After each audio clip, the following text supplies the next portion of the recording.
Ashama akka mooltan daawwattoota Oromiyaa Miidiyaa Neetwoork oduu galgala kanaaf qabaddee dhiyaadheen isinitti himaan Badrii Yusufiim. Godina Booranaa magaalaa Mooyyaaleetti lolaa humna addaa poolisii naannoo Somaalee fi hidhattoota naannichaatiin kaleessaa baname qolachuuf tarkaanfii deebii fudhatameen miseensonni poolisoota addaa naannoo Somaalee 8 ajjeefamuu maddeen gabaasanii jiru. Humni poolisii Oromiyaa fi uummanni naannichaa weerara kana ofirraa qolachuuf qindoomina uumaniin weerartoota irraa 8 battalumatti ajjeefamuu fi kanneen biroo hedduun madaanii jiru. Ihuun Ingida. Miseensonni humna addaa poolisii Somaalee fi hidhattoonni garasii ergaman hokkararra deddeebiin godina Booranaa magaalaa Mooyyaaleetti uumaa jiraniin lubbuu lammiilee nagaa gaaga'uun hedduu rasmiidhaa cimaa dhaqqabsiisaa jiru. Hokkara uumameen uummanni tasgabbiin jiruu fi jireenya isaa geggeeffachuu danqameera. Hidhattoonni naannoo Somaalee irraa ergamuun uummata nagaa goolan kunniin meeshaalee waraanaa jajjaboo fayyadamuun dhukaasaa guyyaa kaleessaa bananiin waajjira poolisii Oromiyaa magaalaa Mooyyaaleetti argamurra miidhaa dhaqqabsiisaniiru. Dhukaasaa kaleessa banameen miidhaa waajjira poolisii irra ga'een alatti miidhaan jabaan namarra ga'e kan hin jirre ta'uu dubbatan jiraataan magaalaa Mooyyaalee irraa dubbif. Humnoota kanneen qolachuuf tarkaanfii deebii fudhatameen garuu hidhattoota Somaalee irraa 8 kan ta'an galaafatamuu hedduunis miidhaa jabaa keessummeessuu ibsan. Tarkaanfiin deebii kun poolisii Oromiyaa milishaa naannoo fi jiraattotaan kan fudhatame ta'uu himaniiru. Nama 8 irraa galaafatanii nama hedduu irraa madeessanii jirani. Eenyu kan tarkaanfii kana fudhate? Poolisii Oromiyaatii fi humna milishaa hidhataa gandaa jechuudha. Eessachoo magaaluma Mooyyaalee keessatti? Magaaluma Mooyyaalee kana lola kaleessaa jechuudha. Tarkaanfii deebii fudhatameen namoonni galaafataman miseensota humna addaa poolisii Somaalee fi hidhattoota naannoo Somaalee irraa ergaman ta'uu kallattii garaagaraa mirkaneeffachuu dandeenyeerraa jedhu namni dubbifne. Kan tarkaanfiin irratti fudhatamee namni 8 ajjeefame kun humna addaa miseensota humna addaa poolisii Somaalee ta'uu mirkaneeffataniitu. Maaliif jennaan meeshaan isaan ittiin uummata keenya itti darbataa turan meeshaa gurguddaadha. Inni biraa immoo bombi akkaataan isaan tooftaan isaan itti fayyadamaa turan tooftaa isa duraanitiin adda jechuudha.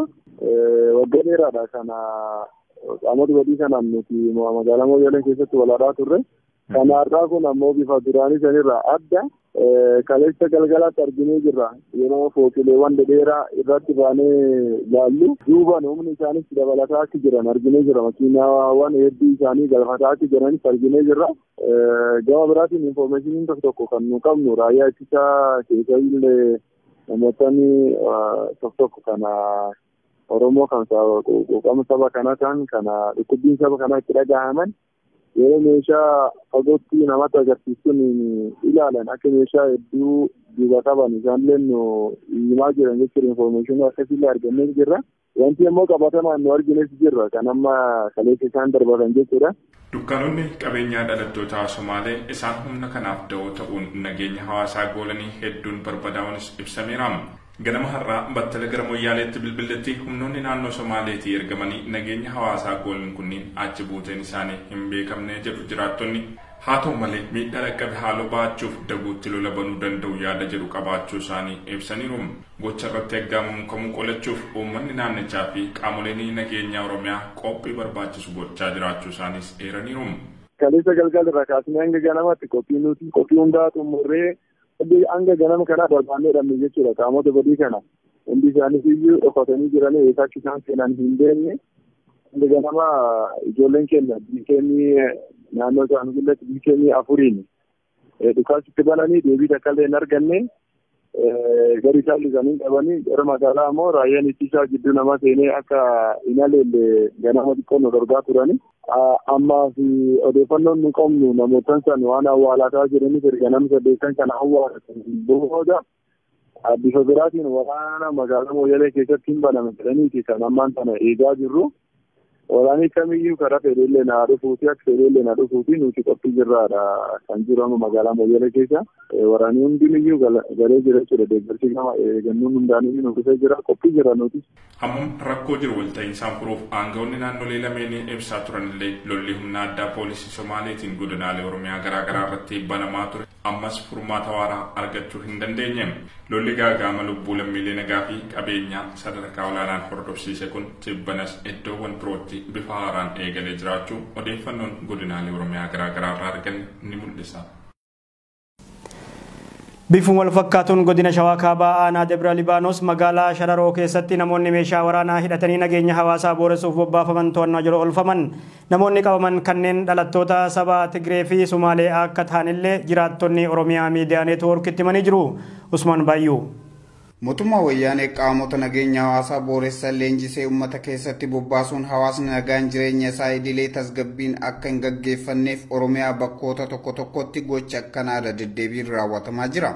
Humnoonni kunneen erga maqaama olaanaa isaan bobbaaseen itti kenname hojiirra oolchuuf bakkaa gara bakkaatti socho'uun miidhaa hawaasa nagaa irraan gahaa turaniiru. Haaluma kanaan godina Shawaa Kaabaa aanaa Dabra Libaanos magaalaa Shararotti namoonni dhalattoota saba Sumaalee fi saba Tigree irraa ta'an lama meeshaalee waraanaa boombii dabalatee hidhannoo guutuu hidhachuudhaan jiraattota irratti rakkoo dhaqqabsiisuuf osoo isaan socho'aa jiran eerumsa hawaasaatiin to'annoo poolisii Oromiyaa jala kan oolfaman ta'uu jiraatan magaalaa Shararoo tokko Oromiyaa miidiyaa neetwoorkiitti himeera. Akka namni kun jedhetti shirri kun kan xaxameef loltoota abaa'otu aanaa kana seene sababa jedhuun jiraattota irratti weerara gaggeessuudhaaf diraamaa qindaa'edha jechuun dubbateera.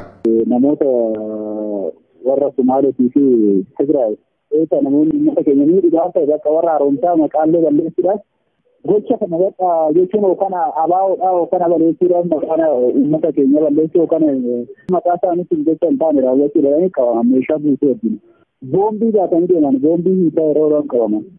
Gochi humnoota meeshaalee waraanaa hidhachuun hawaasa nagaa miidhuuf qiyyaafatan kun keessattuu godina Booranaa magaalaa Mooyyaleetti tibbana haleellaa boombii uummata irratti raawwataniin lubbuun namoota 4 battalumatti darbuun kanneen 64 ta'an madaaniiru.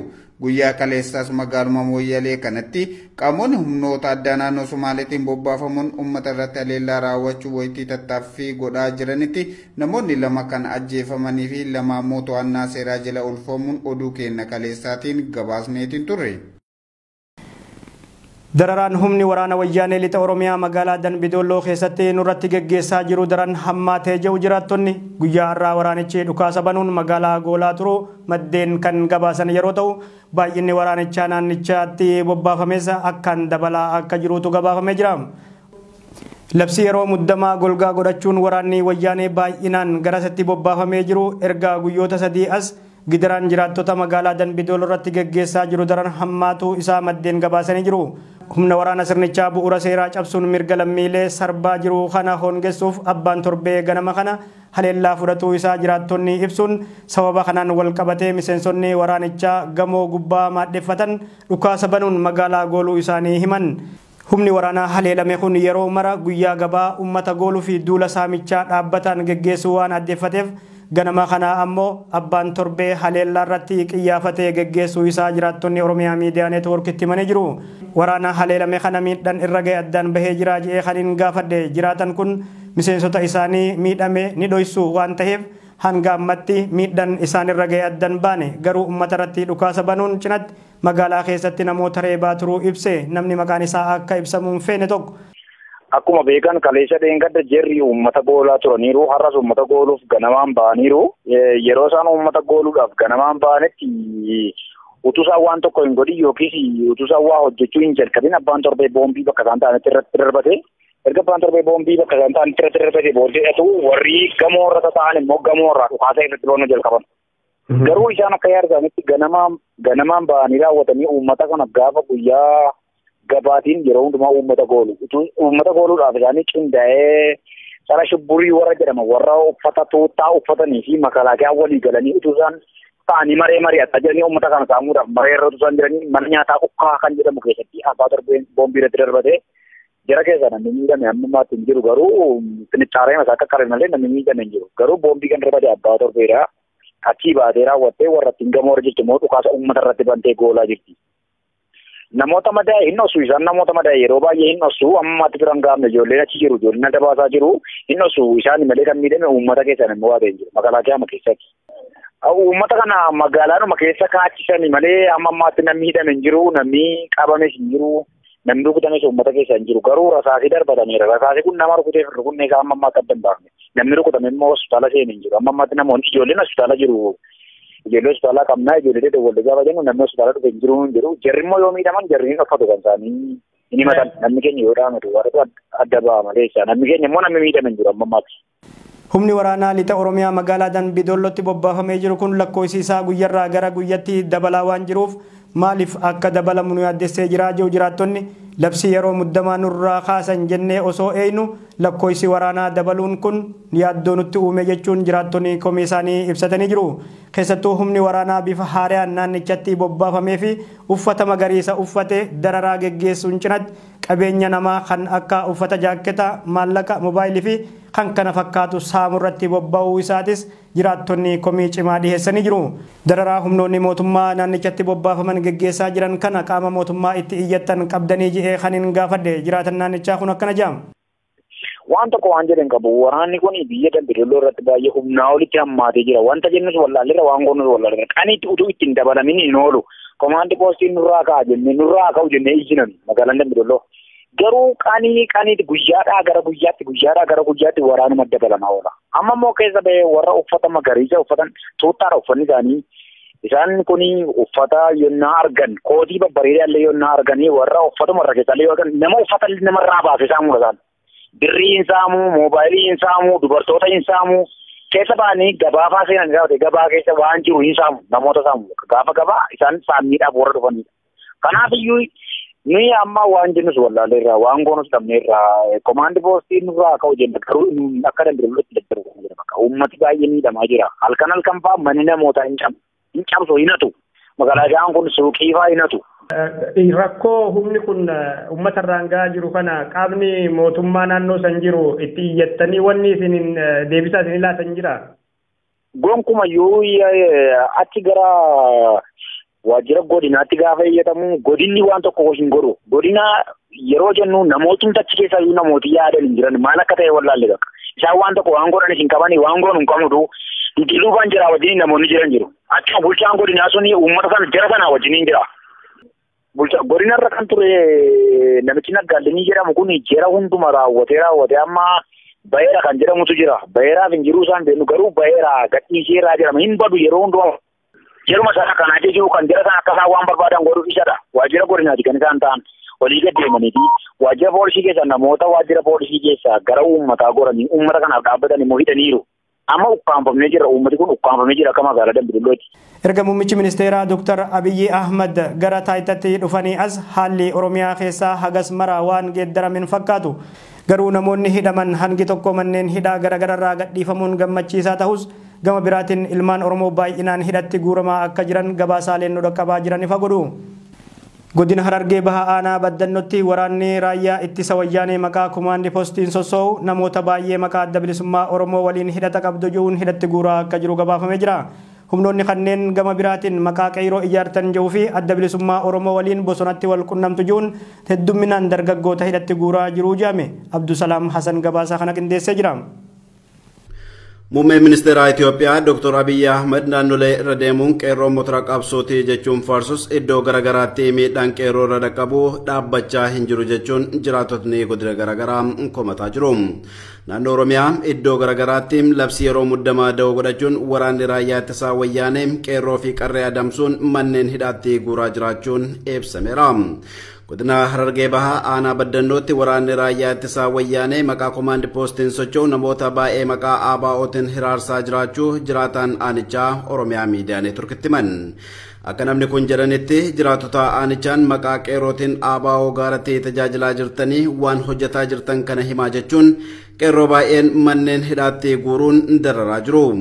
Itti dabaluunis namni kun namootni humna komaandii poostiin hiraarfamaa jiran kunneen Hamdi Yaayaa, Bishrii Abbo, Iliyaas Abdalhaadii, Kamal Ahmad Yaasin, Mustafaa Aliyyee Bakar badii isaanii malee qabamanii reebicha hamaa irratti gaggeessuun miidhaa qaamaa fi qorqalbii irraan gahaa jiru jedhan. Aanichaa keessa iddoo garagaraatti qeerroon manguddoon dubartiin ulfaa fi daa'imman rakkoof saaxilamaa jiraachuu kan himan namni nuti dubbifne kun namoota humna komaandi poostiin hidhamanii miidhaan qaamaa irra dhaqqabaa jiru keessa manguddoon gannaa 70 olii Sheek Kamal Ahmad Yaasin osoo hin hafin hedduu diraramaa jiraachuu addeessaniiru. Akka yaadaa jiraataa Aanaa Baddannootti warrootni gocha hamaa kanaa komaandi poostii waliin ta'uun raawwachiisaa jiranis caasaa mootummaa waajjira bulchiinsaa fi nageenyaa aanichaa waajjira poolisii aanichaa fi bulchiinsa ta'uu himanii warrootni kunneen gochaa kanarraa hin dhaabbatan taanaan qeerroon falmii isaanii bifa haaraan finiinsuuf qophii ta'uu akeekkachiisaniiru.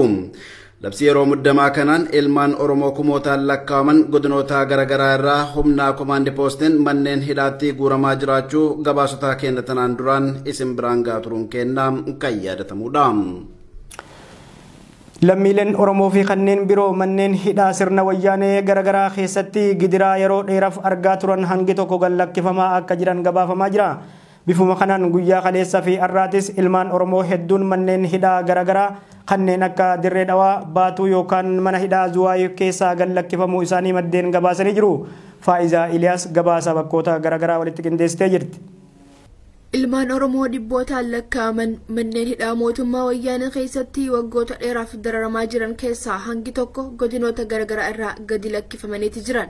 Sirni wayyaanee dargaggoota boru abdii biyyattii ta'an ilaalcha siyaasaatiin manneen hidhaatti guuree murtii tokko malee dararaa ture keessaa yeroo ammaa hanga tokko gadi dhiisuun injifannoo qeerroo Oromiyaa akka ta'e sabboontonni ibsan.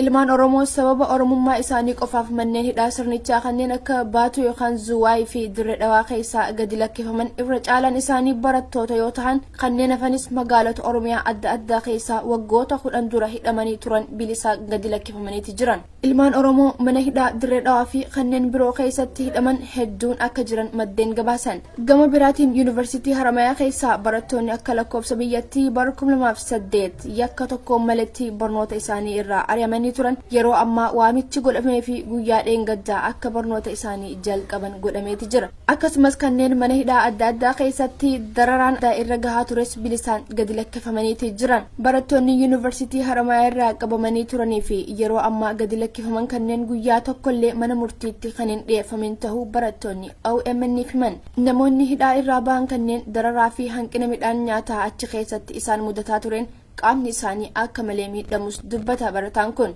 Nyaata lagachi isin tokko ijoolleen irra baachaa seemaarree kana ajaa'ibaa oolantaa yeroo ta'u malee mana murtiilee dhiyeeffamee himanni irra baname tokkollee jiru gammatti. Amma namoota saddeetii mana hidhaa Dirree Dhawaa fi Hararraa gallakkifaman. Adda barraa waan turaniif ijoolleen baay'ee miti hanga tokko. Magaalaa Wadaay keessaa dargaggoonni ji'oota 7 dura balleessaa tokko malee sirna gabroonfataa wayyaaneetiin mana hidhaa Dirree Dhawaa keessatti hidhamanii turan reebichaa fi dararaan adda addaa irratti raawwatamaa ture keessaa kanneen 25tti dhihaatan gadi lakkifamaniiti jirani. Haaluma wal fakkaatuun godina Harargee lixaa aanaa Habroo magaalaa Galamsoo keessaa dargaggoonni hidhamanii turan 3 yoo gadi lakkifaman isaan keessaa tokko qaama poolisa Oromiyaa Komaander Mukannan Mangistuu akka ta'e odeeffannoo achirraa dhaqqabe ifa godha. Barattoonni Oromoo bara 1999 osoo kutaa 12ffaa barachaa jiranii hidhamanii turan kanneen baay'inni isaanii 24 olitti dhiyaatan waggoota 11 booda guyyaa kaleessaa jechuunis eebla 20 bara 2018 mana hidhaa Baatuu yookaan Zuwaayii keessaa bahaniiti jirani.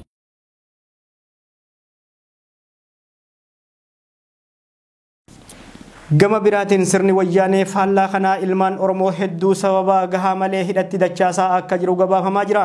Haaluma kanaan godina Harargee lixaa magaalota garaagaraa keessaa badii tokko malee sabboontonni Oromoo Oromummaa isaanii yakkamanii hidhamaa akka jirantu gabaafamee jira. Usmaan Abdulatiif.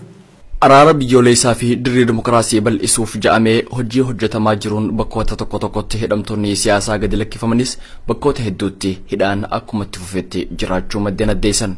Kun ammoo isaan wal jijjiirraa iddootti ja'anii yaadan biratti dallansuu jabaa dhalchuu irratti argama. Gaaffiin hawaasaa hundaaf walqixxummaan akka dhuftuudha malee kun hiikamee kun haa hidhamu waan jiru hin turre isaan jaanis muraasaa miti. Hidhamtoonni asiin gaditti maqaan isaanii tarraawwan kanneen guyyaa kaleessaa mana hidhaa wayyaanee magaalaa Baaduutti argamurraa gadi lakkifaman tahuu jiraattonni himan. Tokko Birhaanuu Mangashaa, 2 Kaasaahun Magarsaa, 3 Daawit Baqqalaa, 4 Qannoo Nagaasaa, 5 Abdii Waaqatolaa, 6 Toomaas Shifarraa, 7 Taamiruu Bokonaa, 8 Tolosaa Fayyisaa, 9 Addunyaa Galataa, 10 Fayyisaa Dhugaasaa, 11 Amaanu'eel Dasitaa, 12 Abdusalaam Yusuf, 13 Teediroos Walda Sanbat, 14 Ahmad Abdulloosh, 15 Abdii Bakar Yusuf, 16 Qaasim Umaree, 17 Mahammad Bushraa, 18 Qaasim Haajii, 19 Faisal Amin, 20 Tufaa Damxee, 21 Fantaalee Roobaa, 22 Bashir Ahmad, 23 Jaafar Abdurrahmaanii fi 24 Ahmad Nur Ismaa'ilis wayita naannoo irraa dhufanitti deebi'an simannaa hawaasaa owwaadhaan simatamanii jiran. Kun kanaan osoo jiruu labsii yeroo muddamaa dahoo godhachuun godina Harargeetti raayyaan ittisa wayyaanee reebichaa fi hidhaa hawaasarraan gahu cimsee itti fufuun dhagahame. Godina Harargee aanaa Qumbitti komaandii poostiin bulchaa aanaa Seyfuddin Amaan kan jedhamu waliin ta'uun dargaggoota adamsanii hidhaatti guuraa jiraachuu jiraattonni dubbatan.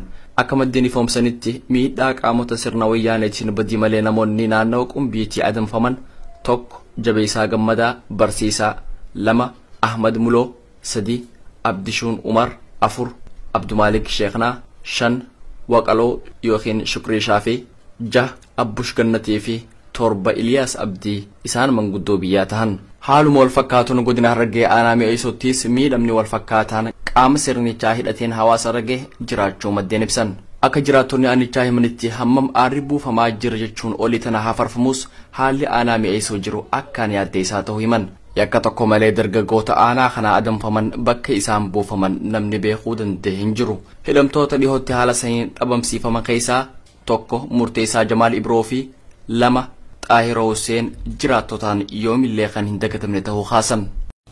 Bulchiinsa naannoo Somaalee magaalaa Shiniilee keessatti mormiin uummataa kaleessaa eegalee arrasitti fufuu isaa maddeen keenya gabaasanii jiru.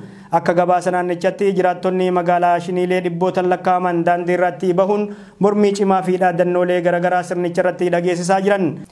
Hiriirtonni dallansuun guutaman dhaabbilee fi caasaalee bulchiinsa mootummaa diiguu fi jijjiirama feena dhaadannoo jiru dhageessisaa turan. Hojjettoonni mootummaa fi poolisoonni adda naannoo Somaalee naannichaa turan mormii kana sodaachuurraa kan ka'e gara magaalaa Diree Dhawaatti akka baqatuuf dirqamanillee gabaafamee jira. Mormiin uummataa kun gara magaalota birootti tarkaanfatuu mala sodaa jedhullee akka uume maddeen gabaasanii jiru. Kan dhiheenya kana hidharraa bahe gaazexeessaa Iskandar Naggaa akka biyyarraan baane viizaa dhoowwamaa ture milkaa'uun yeroo ammaa biyya Hoolaandii seenee jira. Gaazexeessaa Iskandar Naggaa yeroo dheeraaf mootummaa wayyaaneetiin yakkamee dararaan mana hidhaa keessatti irratti gaggeeffamaa akka ture gabaasaa turuun keenyaan yaadatama. Gaazexeessaa Iskandar Naggaa yeroo dheeraaf mootummaan hidhamee dararaan hamaan irratti raawwatamaa turuu fi dhimmi isaa mata duree oduu addunyaa tahee ture gadhiifamus yeroo lammaffaaf dhiheenya kana ammoo sababa alaabaa durii bakka itti walitti qabamtanitti fanniftan jechuun humnoota mootummaatiin yeroo lammaffaaf waahiloota isaa waliin hidhamuun isaanii yaadatama. Iskandar Naggaa dararaa mana hidhaa keessatti isa mudateen dhukkubsatee wal'aansaaf gara biyya alaa akkan ergamne ugguramuu isaa kan gabaasan maddeen arra garuu milkaa'uun nagaan biyya Hoolaandii magaalaa Amsterdam seenee jira.